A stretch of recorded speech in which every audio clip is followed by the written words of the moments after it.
Iran Iraq युद्धाचा परिणाम जो आहे तो आज देशामध्ये सर्वत्र बघायला मिळतोय। अनेक ठिकाणी गॅस टंचाई आहे, लोकांच्या रांगा लागतात, सर्व काही आपण बघत असलो तरी मनमाडचा जो गुरुद्वारा आहे हा देशामधला म्हणजे राज्यामधला 3 नंबरचा गुरुद्वारा म्हणून ओळखला जातो।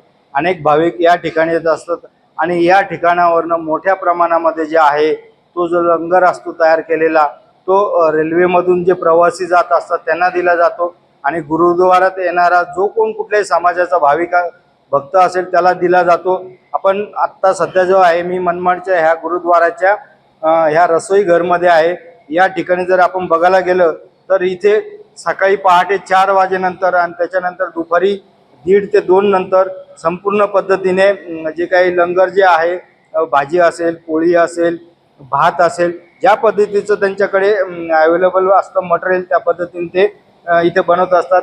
माझ्यासोबत या ठिकाणचे रसोई खानचे जे मुख्य प्रमुख जे आहे आपण त्यांना विचारूया। बाबाजी मला एक सांगा की नेमक्या कशा पद्धतीने इथे जातं, गॅसची टंचाई आहे आणि आपली ही संपूर्ण सिस्टीम जी आहे ती कशावरती चालत असते? ये देखो लकड़ी के ऊपर होता है स्टीम तैयार।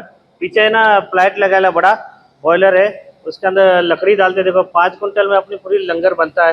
तो स्टीम तैयार होकर उधर से भाप के ऊपर इधर आती भाप, और इधर इसके हर एक पतीले में भाप दिया है कनेक्शन, वो भाप के ऊपर खाना बनता है। तर किती लोकांचं जेवण आपण बनवत असतो? रोज देखो एक टाइम में 10,000 लोग का खाना बनता है एक टाइम में। आणि आपण हे सगळीकडे ट्रेनमध्ये ट्रेन में जाता है सचखंड गाड़ी को, और गेट पे 2 बजे गरीबों को भी खाना देते हैं। और लंगर में वैसे 5-6 हजार संगत रोज आती है, अभी उनको भी खाना देते हैं। पण गॅस टंचाईचा तुम्हाला फटका नाही बसला? नहीं नहीं, गैस का तो कोई फटका नहीं बैठा। गैस नहीं रहा तो भी अपना लकड़ी के ऊपर काम चलता है। तो क्या क्या बना रहे हैं आप, हमको बताएंगे जरा? हाँ, एक के अंदर चावल बनते हैं, इसमें चावल बनाने के, हाँ, और ये दाल बनती है। तो बताओ जरा खोल के वरती करना।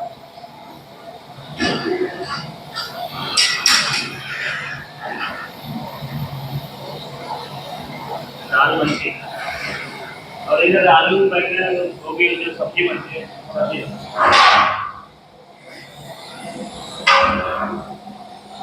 ये आलू बड़ी की सब्जी बनी है। सिर्फ 4 घंटे में लंगर तैयार होता है भाप के ऊपर। कितने लोगों को इसका फायदा होता है और इससे इसका खर्चा बढ़ता है क्या? नहीं, इसका खर्चा तो कुछ भी सिलेंडर से नहीं। हाँ, ज्यादा खर्चा इसका है क्या? नहीं नहीं, इसका तो ज़्यादा खर्चा नहीं है, बस अपना पानी का और लकड़ी का काम है बस। पानी की भाप होने के हाँ, बाद वाप तैयार होके अंदर आती, बस फिर इस वाप के ऊपर सब तैयार हो जाता है खाना। एकूणच जर बघायला गेलं तर धार्मिक संस्थांना सरकारकडनं गॅस सिलेंडरचा पुरवठा केला जात असला तरी मनमाड गुरुद्वारामध्ये त्याचा फारसा वापर होत नाही। जे काही त्यांना सिलेंडर मिळतात त्यावर फक्त केवळ आलेल्या भाविकांना चहा बनवला जातो। मात्र संपूर्ण प्रकारचं जे अन्न असतं त्यांचं हे संपूर्णपणे वाफेवरती आणि लाकडावरती होणाऱ्या याच्यावरती सुरू असतं। अजय सोनवणे, साम टीव्ही, मनमाड।